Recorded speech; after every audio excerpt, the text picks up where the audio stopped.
ایسا شخص جس کو بادشاہ کی قربت حاصل ہو، ایسا شخص جس سے بادشاہ محبت کرتا ہو اور اسے خاص لوگوں میں ہو، اسے میرے عزیزوں کیا تکلیف ہو سکتی ہے، کیا پریشانی ہو سکتی ہے، کس طرح کا اسے جو ہے وہ ٹینشن ہو سکتی ہے۔ پر یہاں پر ہم دیکھتے ہیں کہ وہ جو ہے وہ رویا، وہ اس نے ماتم کیا ہے، وہ کئی دنوں تک جو ہے وہ روزے کی حالت میں رہا ہے۔ وائی؟ کیوں؟ میرے عزیزوں، کلام مقدس میں جب ہم نے پڑھا ہے کہ یروشلم سے کچھ لوگوں کو جب اسیر کر کے لایا گیا ہے، ان میں ایک شخص حنانی جو ہے وہ جب اس نے نہمیا نے اس سے پوچھا کہ وہاں کے لوگ جو باقی بچ گئے ہیں، جو وہاں پر رہتے ہیں، ان کا کیا حال ہے، وہ کیسی زندگی بسر کر رہے ہیں، تو اس نے لوگوں نے بتایا کہ وہ لوگ جو اسیر سے بچ گئے ہیں اور وہاں پر رہ رہے ہیں، وہ بہت زیادہ مصیبت میں ہیں، وہ لوگ جو ہے ذلت کے اندر ہیں، وہ لوگ جو ہے تکلیف کے اندر ہیں۔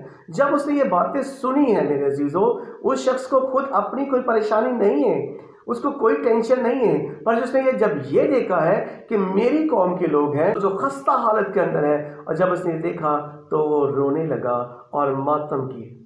اور پھر وہ آسمان کا خدا، وہ خدا جو کہ اپنے لوگوں کی آسانیوں کے لیے کام کرنے والا ہے، وہ خدا جو یہ فرماتا ہے کہ تو مجھے پکار تو میں تجھے جواب دوں گا، وہ خدا جو کبھی اپنے لوگوں کو مایوس نہیں کرتا، اس خدا کے حضور جھکا اور اس نے اپنے خدا کے سامنے منتیں کی، التجائیں کی، اس نے خدا کے حضور اپنے گناہوں کا اعتراف بھی کیا، اپنے خاندان کے لوگوں کو خدا کی حضوری میں لایا، اور وہ اپنے باپ دادا کے گناہوں کا بھی وہ کیا کر رہا ہے، اقرار کرتا ہے۔ وہ سمجھتا ہے کہ میرے وجہ سے، میرے باپ و دادا کے گناہوں کی وجہ سے یہ میرے بھائی جو ہیں، میرے لوگ جو ہیں، یا میرا وہ شہر جو ہے وہ اس وقت وہ خستہ حالت کے اندر ہے۔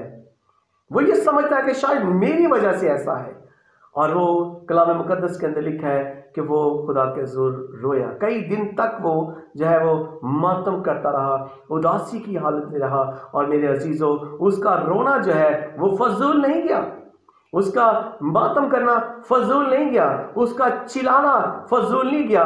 یوں ہی نہیں خدا نے کہا کہ تو مجھے پکار تو میں تجھے جواب دوں گا۔ خدا جو ہے وہ اپنے لوگوں کی دعاؤں کا جواب دیتا ہے۔ جب خدا کے لوگ سچائی کے ساتھ اسے پکارتے ہیں، جب خدا کے لوگ عاجزی کے ساتھ اسے پکارتے ہیں، جب خدا کے لوگ خاکسار ہو کر اسے پکارتے ہیں، تو میرے عزیزوں خدا جو ہے وہ ان کی آواز کو سنتا ہے۔ کلام مقدس کے اندر لکھا ہے اگرچہ خدا بلند و بالا ہے تو بھی وہ خاکساروں کا خیال رکھتا ہے، وہ عاجزوں کا خیال رکھتا ہے، وہ اپنے لوگوں کی دعاؤں کو سنتا ہے۔ وہ کہتا ہے کہ تو مجھے پکار تو میں تجھے جواب دوں گا، میں تجھے مصیبت سے چھڑاؤں گا، میں تجھے سرفراز کروں گا۔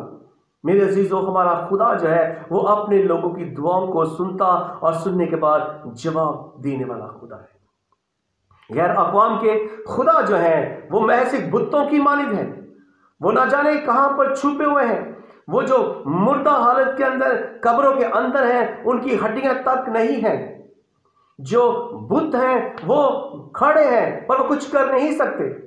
بے شک ان کے جو ماننے والے ہیں وہ بتوں کے سامنے اپنے سر پٹکتے رہیں اور ان کے سامنے روتے رہیں، التجائیں کرتے رہیں، پر آگے سے کوئی ریٹرن جواب نہیں ملتا۔ میرے عزیزوں، کوئی جواب نہیں ملتا، کہ کلام مقدس کے اندر لکھا ہے کہ ان کے خدا جو ہے، ان کے بت جو ہیں وہ محض بت ہی ہیں، وہ جواب نہیں دیتے، وہ چھوتے نہیں، وہ ساتھ نہیں چلتے، وہ ہاتھ تک بچا نہیں سکتے۔ پر میرا اور آپ کا خدا جو ہے میرے عزیزوں، وہ اپنے لوگوں کی عاجزی کو، ان کی خاکساری کو دیکھتے ہوئے اپنے زور بازو کو بڑھاتا ہے اور آسانیاں اور آسان راستے جو ہے وہ ہموار کر دیتا ہے۔ وہ اپنے لوگوں کو اپنے زور بازو سے، مصیبتوں سے نکال لاتا ہے۔ ہاللیلویہ۔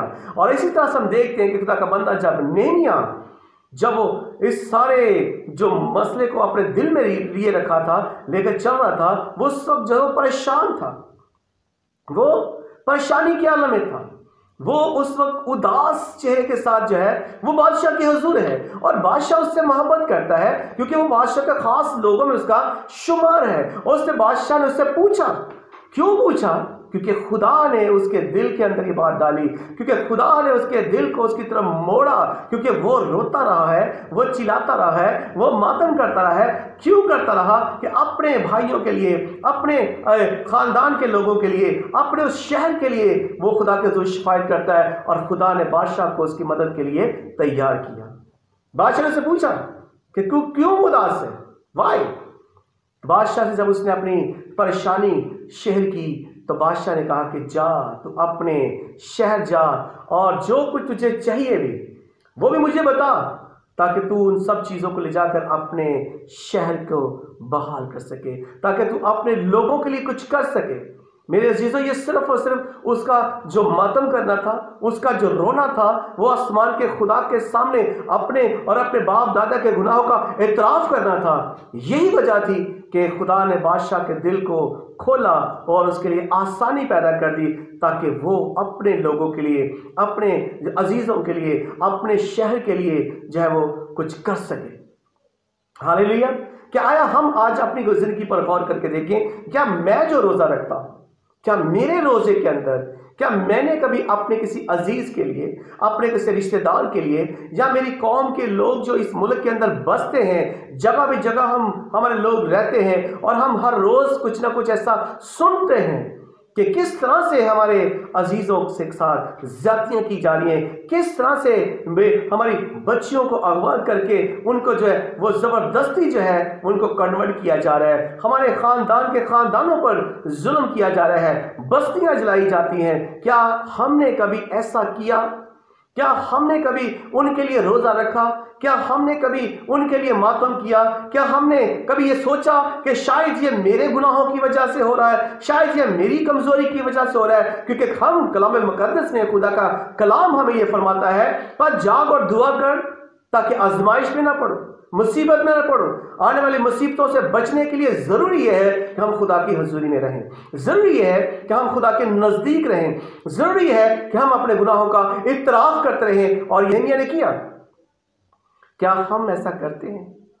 میرے عزیزوں، ہم یہ سوچتے ہیں کہ یہ پریشانی جو ہے اس کے لیے ہے جو پریشانی کے اندر ہے، یہ مصیبت اس کے لیے ہے جو مصیبت کے اندر ہے، مجھے کیا؟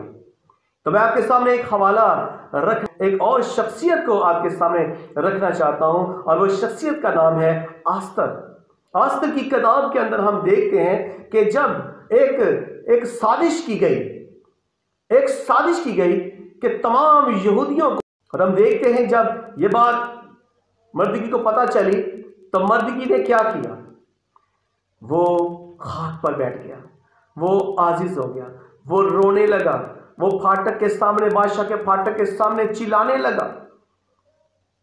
اور جب اس سے پوچھا گیا کہ تو کیوں ایسا کرتا ہے، تو ایک فرمان، ایک ریکویسٹ، ایک درخواست جو ہے وہ ملکہ کے حضور یعنی کہ آستر کے پاس پہنچائی گئی کہ ایک سازش تیری قوم کے خلاف ہو گئی ہے، ایک پروانہ تیری قوم کے خلاف جاری کر دیا گیا ہے۔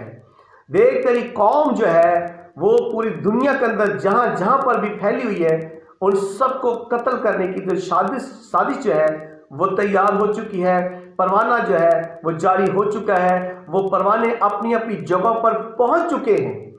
اب تو کچھ کر، شاید ایسا ہے کہ خدا نے تجھے اسی دن کے لیے جو ہے وہ محل میں بھیجا ہے، اسی دن کے لیے خدا نے تجھے جو ہے وہ ملکہ بنایا ہے، اور تو اب کیا کچھ کر۔